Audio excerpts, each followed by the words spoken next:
In the world of watches, most people know the brands, but not the designers behind them. Yet, there is one designer whose name shines brightly, Gérald Genta. He is often called the Picasso of watches, and without him, modern watchmaking would not be the same. Gérald Genta was a Swiss watch designer who created some of the most famous watches in history.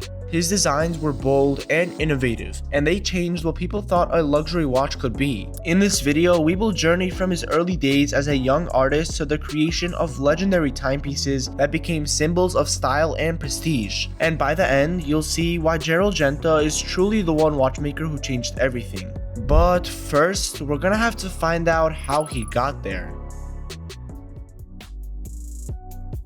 Gerald Charles Genta was born in 1931 in Geneva, Switzerland. Growing up in Geneva, a city famous for watchmaking, he was surrounded by the art of clocks and watches. As a child, Gerald loved to draw and sketch. He was a creative boy who first dreamed of becoming a fashion designer.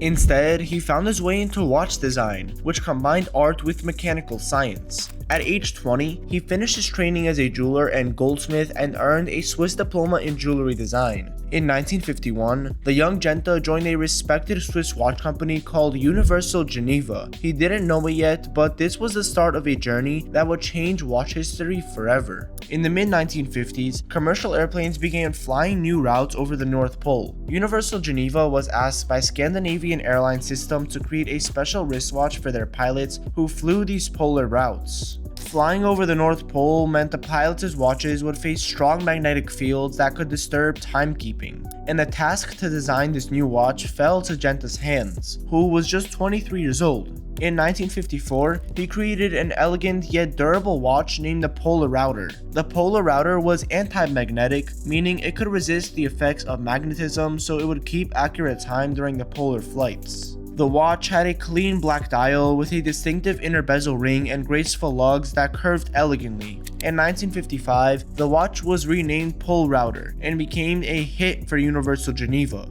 This early success showed Genta's talent for combining style with practical function. He gave the Polerouter a classic mid-century look while also making sure it could do its job for the pilots. Little did anyone know, this was only the beginning of Genta's incredible career.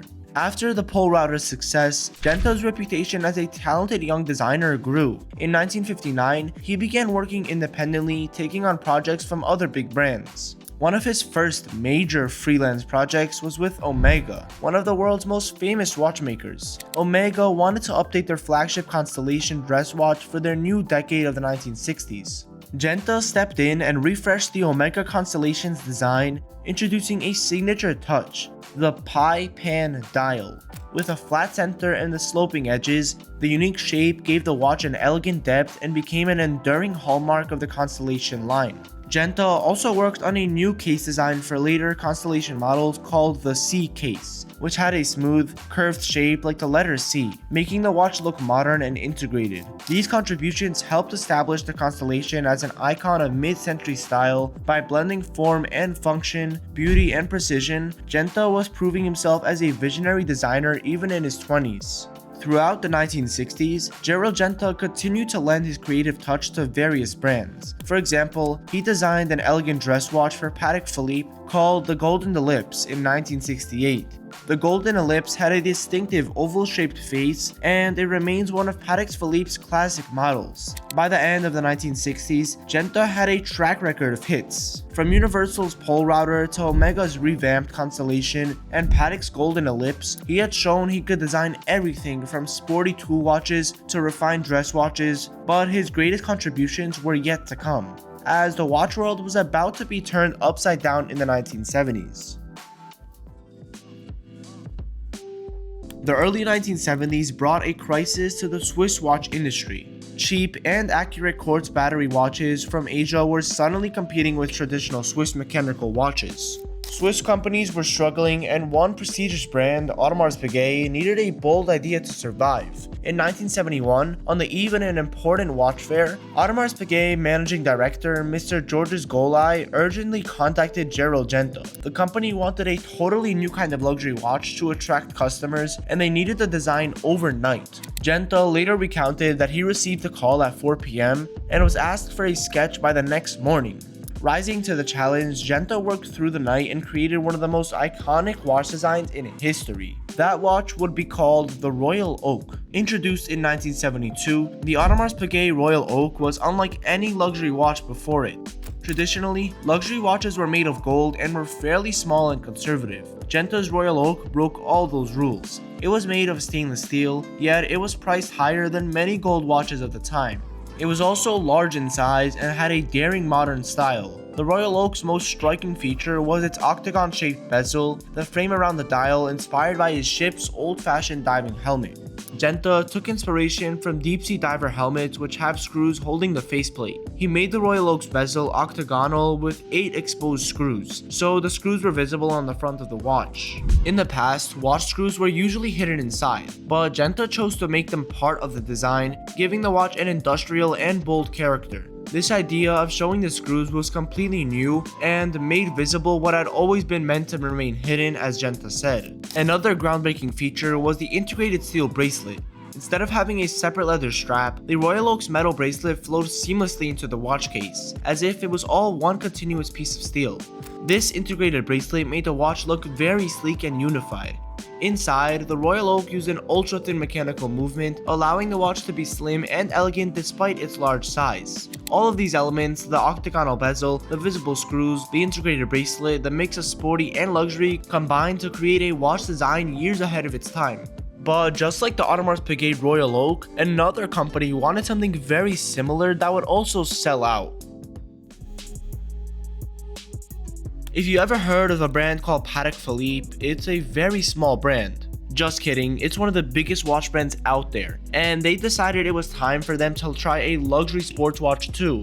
Patek was known for very traditional, elegant gold watches, so this was a bold move for them. According to legend, in 1976, Patek executives invited Gerald Genta to dinner during the Basel Watch Fair to discuss ideas. While sitting at the restaurant, Genta suddenly got inspiration. He famously asked a waiter for a pen, and in about 5 minutes, he sketched a new watch design on a napkin. That sketch became the Patek Philippe Nautilus, one of the most famous watches ever made. Whether it took literally 5 minutes on a napkin or not, this story is told to capture how spontaneous Genta's creativity was. The Patek Philippe Nautilus debuted in 1976 as a high-end steel sports watch, just like the Royal Oak. In fact, people sometimes call the Nautilus a cousin of the Royal Oak, both designed by Genta, both steel luxury sports watches, but the Nautilus has its own distinct personality. The Nautilus was inspired by the idea of a ship's porthole. If you look at the round windows on ships and the face of the watch, it literally looks the same. The watch's shape reflects this maritime inspiration, and the Nautilus has a rounded octagonal bezel that looks like a window frame.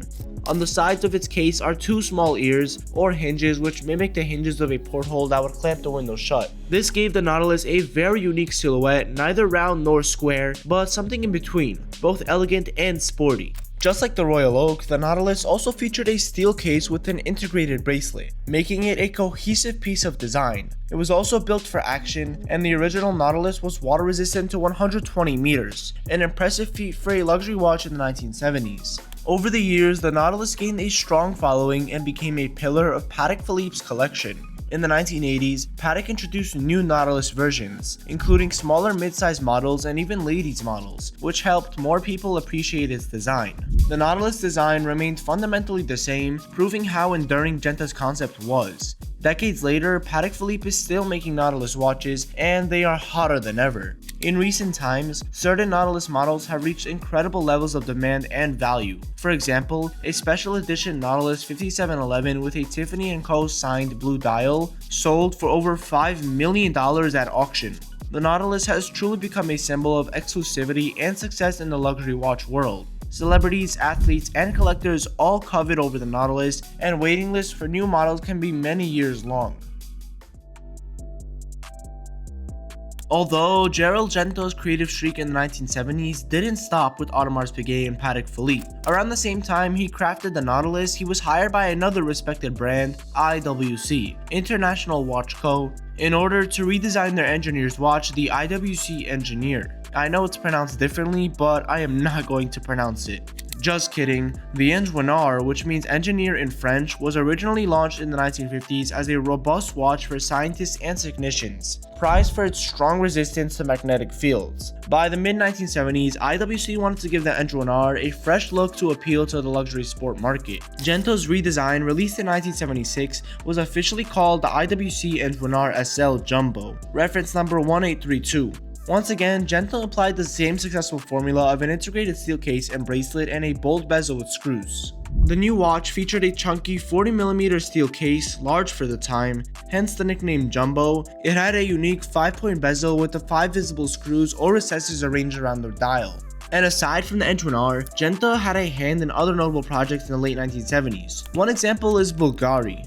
In 1977, the Italian luxury brand Bulgari launched the Bulgari, which had a weird name and a round case with a wide bezel engraved twice with the word Bulgari, using the Latin V for U around it. While the original concept of a coin edge inscribed bezel was started by Bulgari's own team, Gerald Genta was involved in refining and updating the design into the iconic form we know today. And by the end of the 1970s, Gerald Genta had effectively revolutionized watch design multiple times. He took the idea of a luxury watch out of its traditional box and gave it new forms. Steel could be luxurious, sporty could be elegant, visible screws and edgy shapes could become status symbols. Many watchmakers in the years that followed created their own luxury sports watches, clearly inspired by Genta's work. It's no exaggeration to say that Genta made the template that others tried to copy or build upon. However, in 1985, Gerald Genta added yet another famous design to his resume, this time for the renowned jewelry and watch house Cartier. Cartier wanted to revive a unique watch model originally made decades earlier, for the Pasha of Marrakech. This watch model was known as the Cartier Pasha. Cartier invited Genta to reimagine the Pasha watch for modern times. Genta took the vintage Pasha concept, which featured a round case, bold Arabic numerals, and a distinctive screw-down cap over the crown attached by a small chain. In other words, he made it even more eye-catching and luxurious, in line with the flashy style of the 1980s.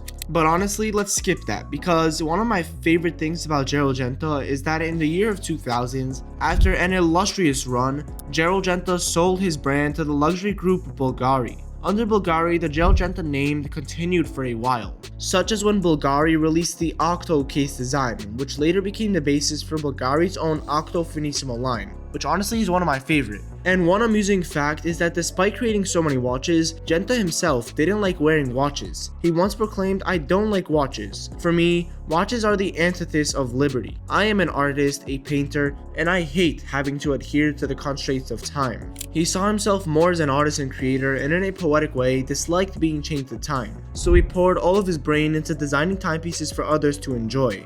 And enjoy them they have. From kings and queens to collectors and everyday fans, people all over the world have admired and worn Genta's creations. His client list even included royalty like the kings of Morocco, Spain, Saudi Arabia, and the Queen Mother of England, among others. This shows the level of prestige his name had attained. There have been many tributes to Gerald Genta. In 2019, Bulgari celebrated the 50th anniversary of the Gerald Genta brand, even releasing special editions that honored his designs. And as we reflect on his story, Gerald Genta was a legend. He created one of the most unique and most iconic watches in watch world history. If you like the watches that he designed and what he does, and if you liked the video, don't forget to drop a like and subscribe, and comment down below your favorite design by Gerald Genta.